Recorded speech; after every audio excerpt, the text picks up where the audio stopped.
My wife Novi and I have always wanted to travel to Vietnam for many years, and the opportunity came in December this year when we decided to spend 3 weeks in northern Vietnam. Hanoi is located in the Red River Delta area and was first founded in 257 BC. In 1010 the city was named Thang Long, or Ascending Dragon. Today bustling Hanoi has a population of 8,400,000 residents and is renowned for its wonderful French architecture. On the Hoi An Lake sits the Ngoc Son Temple, a 19th century temple commemorating Trang Hung Dao, a revered 19th century military commander from the Tran dynasty.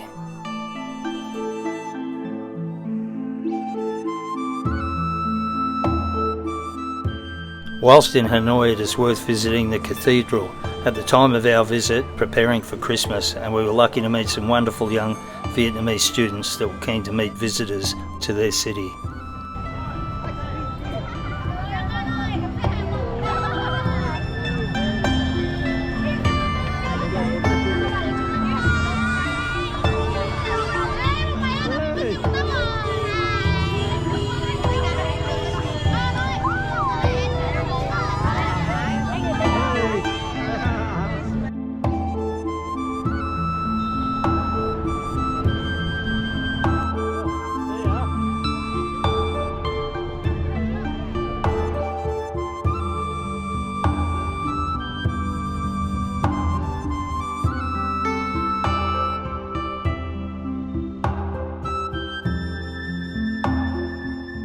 The Temple of Literature is another destination popular with both tourists and locals.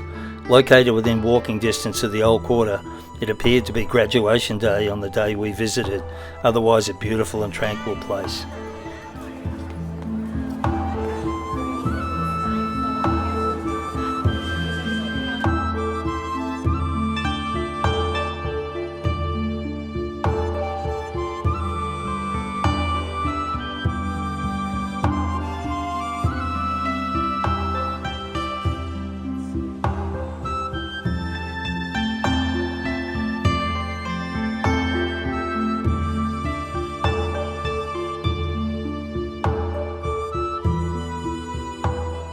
The Ho Chi Minh Mausoleum is another historic and revered site in Hanoi and all of Vietnam.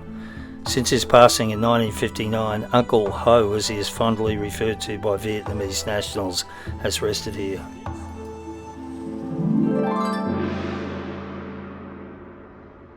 On the day we visited the mausoleum, we would be joined by perhaps 1,500 young school children, for whom a visit is almost a rite of passage.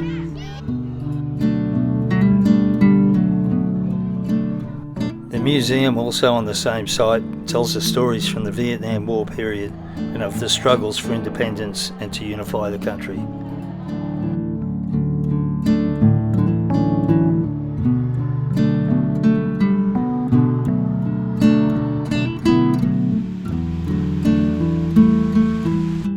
The grounds are beautifully maintained and also include the one-pillar pagoda with lovely gardens and surrounds.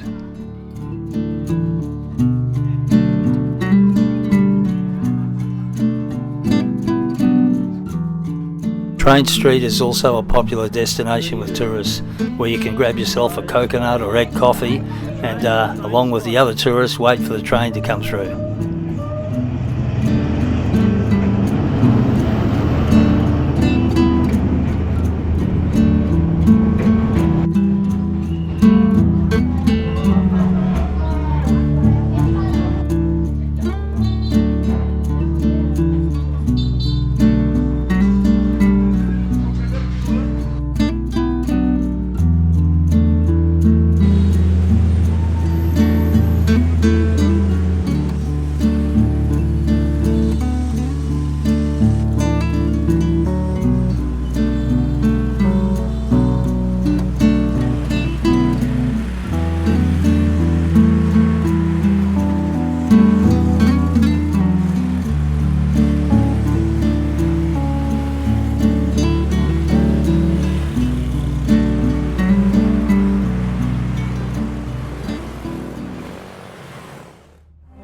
Due to the bad weather in the highlands, we headed for Halong Bay earlier than planned, but it proved to be a good call. destination had been on our must-visit list for a long time, and it certainly didn't disappoint. Listed as a UNESCO World Heritage Site, Halong means descending dragon and consists of around 1,969 islets in an area covering 1,553 square kilometres. Our boat was the Calypso 2, with a great crew and a well-sorted boat and activities. One of those activities was kayaking through some of the close-by caves, followed by some swimming off the boat.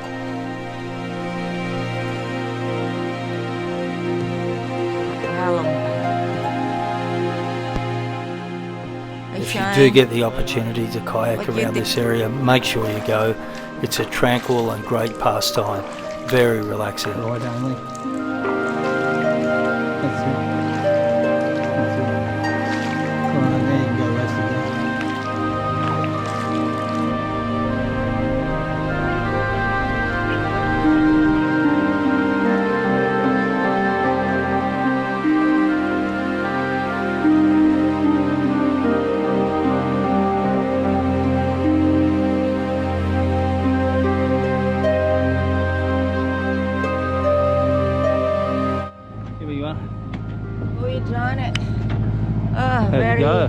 Very magical experience for kayaking around Halong Bay. Really, really. Good exercise, good, eh? Good exercise. There you go then.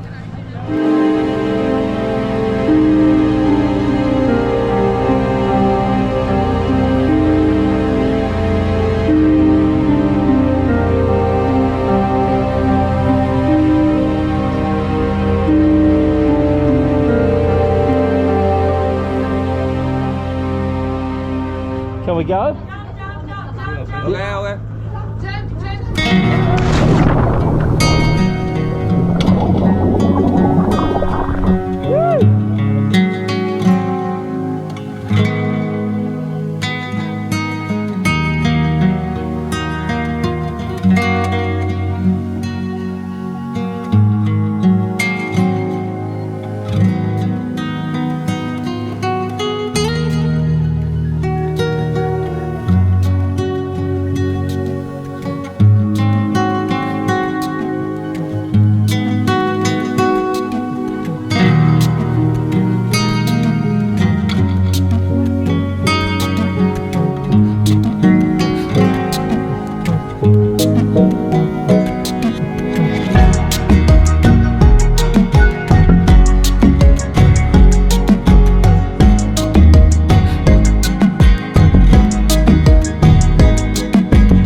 On day 2, we would visit the Trang Trung Caves on Cat Ba Island, used as a high command military station during the Vietnam War.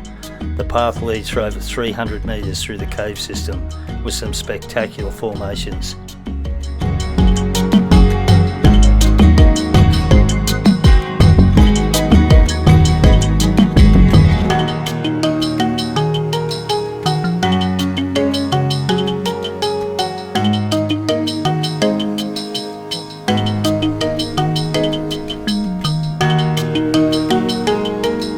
Our time on Halong Bay had come to an end. It had been a wonderful experience and certainly recommend it to anybody heading to the northern Vietnam region.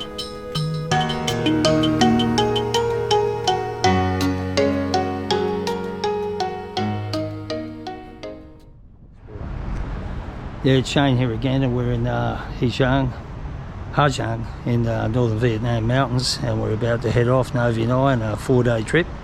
And we have a Russian Minsk 250cc motorcycle. So I'll just give you a bit of a look at it. Returning via Hanoi, we would book an overnight bus through to Giang, a small city on the banks of the Low River with around 55,000 residents. This will be the starting point for our Giang Loop motorcycle leg of our trip. Here we would hire a Russian-built Minsk 250cc off-road bike for the 4-day trip. While in Giang, we stayed at a great family-run homestay called Rosie's Villa.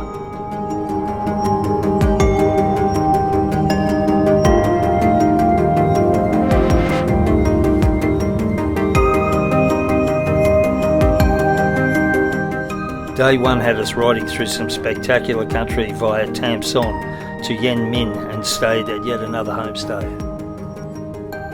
Just a tip for motorcyclists, make sure you have the correct licence for the vehicle you're riding, because the local traffic police are making an absolute fortune finding international guests. I know, as we contributed to their Christmas fund also.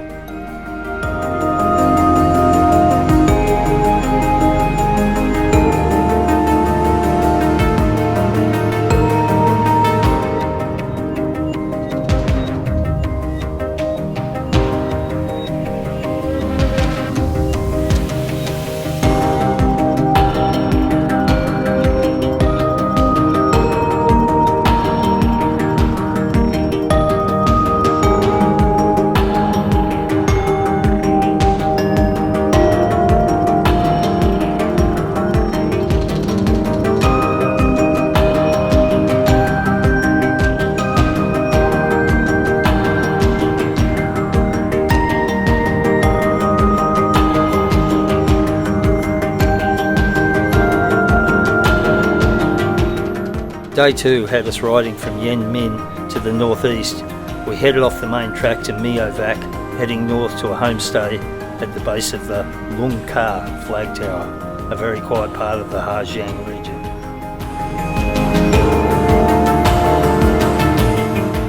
The Giang region is a mecca for motorcyclists from all over the world. Some of the views are spectacular and are memorable.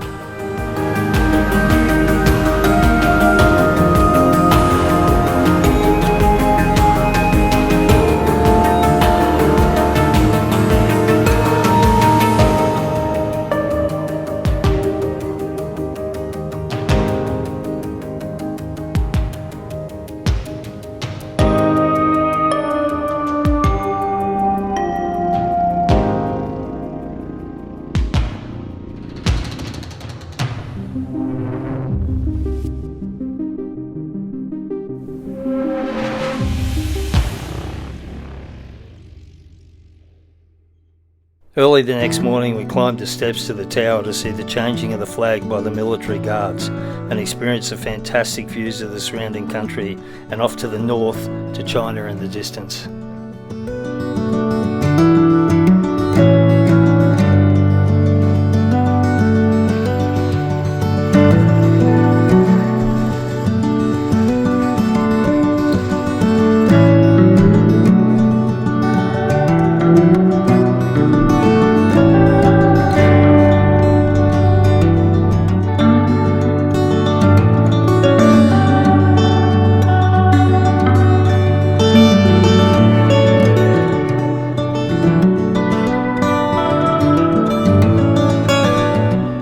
Way back from the flag to our homestay, we stopped in to check out the local markets in town and meet some of the wonderful Halong people.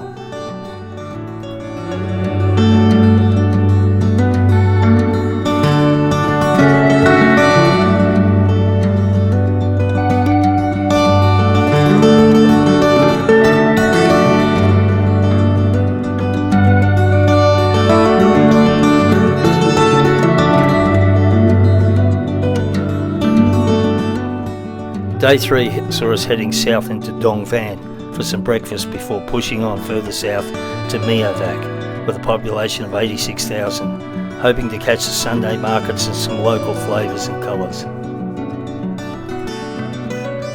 Some of the views along this stretch of the road are just stunning, but you'd better keep your eye on the road.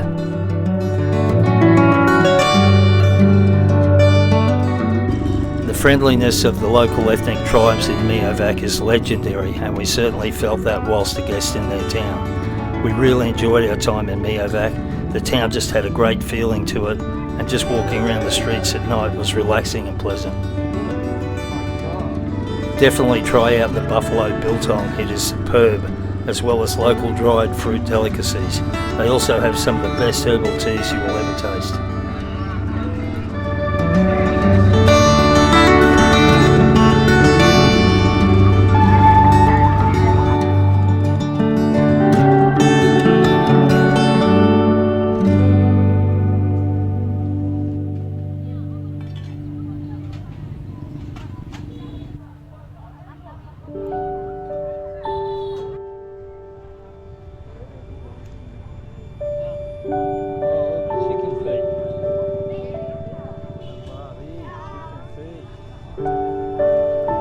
think every child in Miovac now has some great Aussie stickers.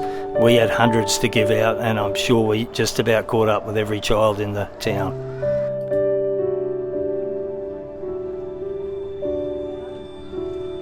Give her one. Yeah, right, now come on. Big one. Big one. Yeah. Where they're cooking over there. Well, that's the meat section.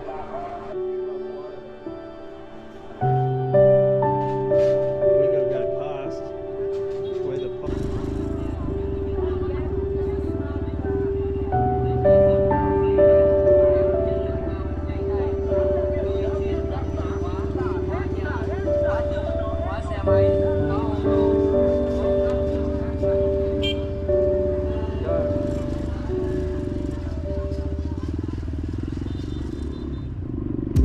We headed off early on day 4 from Miovac, heading to the southwest, and this presented us with some of the most stunning views of the trip.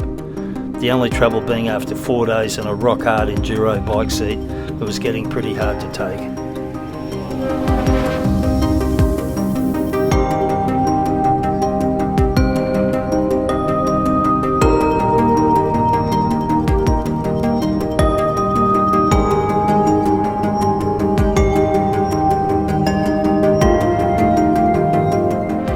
But regular stops to take in the views and eat some fantastic local food kept us going.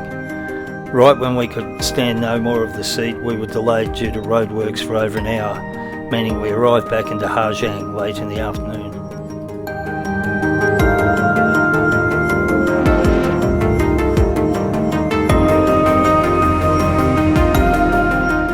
Views are simply stunning in this part of the world, and it's difficult not to pull over at every corner to take in more of it.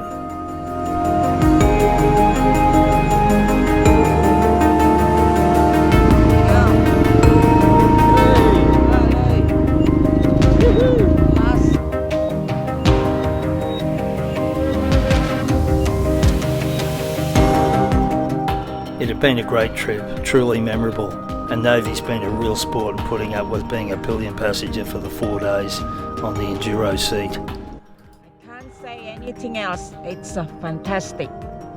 The only thing is my bum is sore. What, from the seat on the Minsk? Yes, yeah. Otherwise, awesome trip.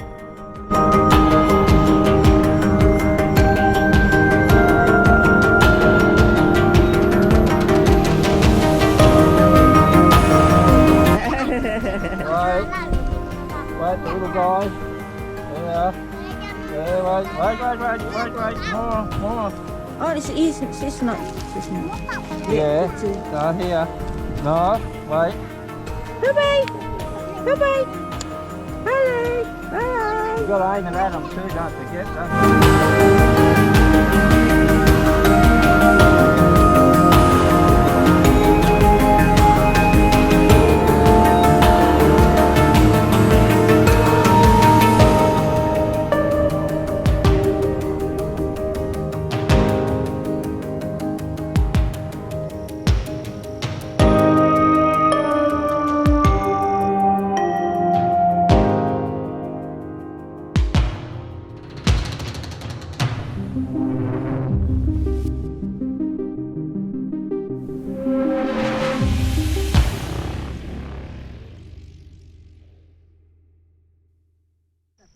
Thôi.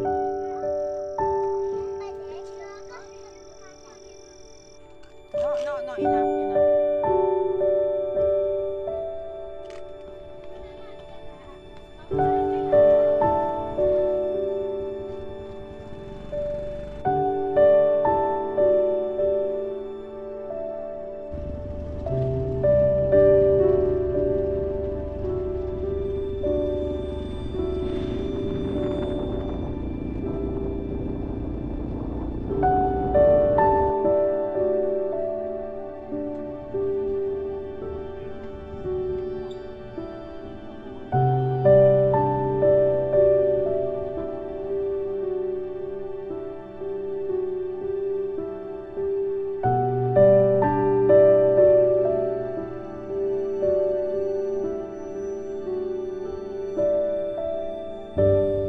On the road are some wonderful small family-run restaurants where you can get some great food, take a drink and just soak in the atmosphere and the views.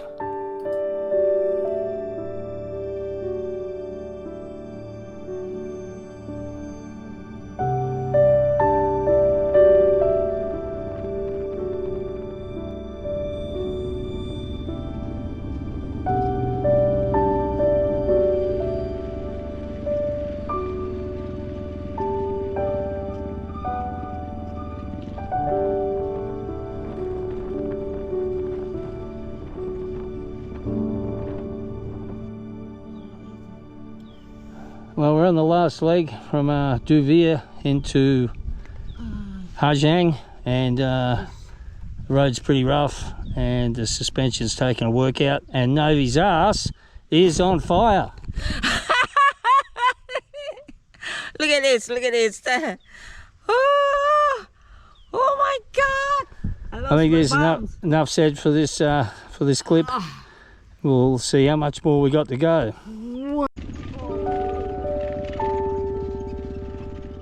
We'd arrived back in Giang at about 4 p.m. in the afternoon and quickly arranged for a sleeper bus to take us to Sapa that night.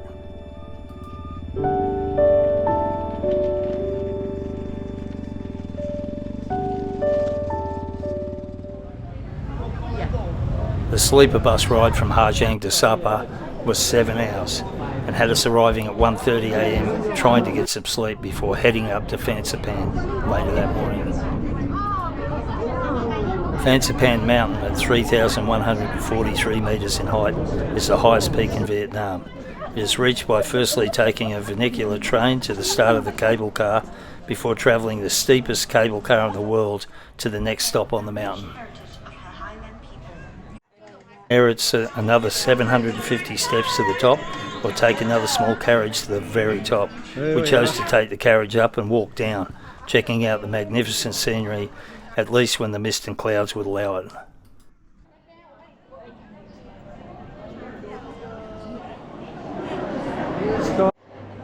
So here we are, folks, on in the cattle crush, getting ready to go up to Phan on the cable car, and pretty excited. Looks like some great views up there, and we'll be there soon, so stay tuned.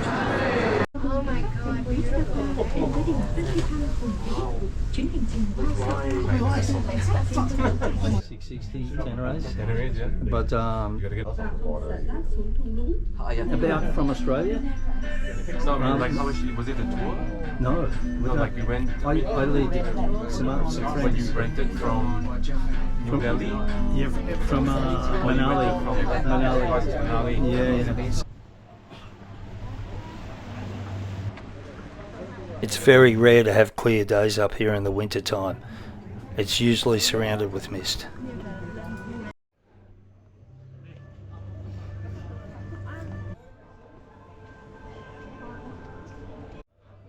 Well, we're up at heading towards the peak at Phan, and it's really well done. Hey, the Vietnamese have done a beautiful job up here. The temples, it's fantastic, and we're on our third motorised leg and up to the top, and we're going to walk down, so that should be fun.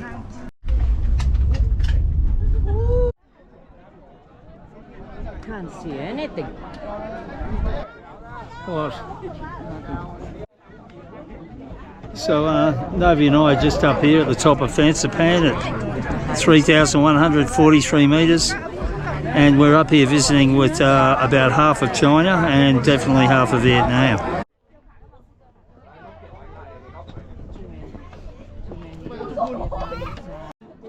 It was around 10 degrees centigrade up the top, and it seemed that everybody was enjoying the cooler weather up on the mountain.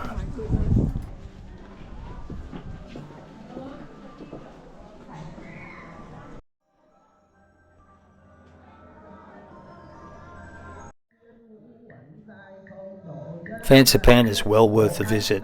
It'll take you a good half a day to check it out properly, but a wonderful location, and I applaud the Vietnamese for how they have constructed and continue to maintain this attraction. It was a great day out for both of us.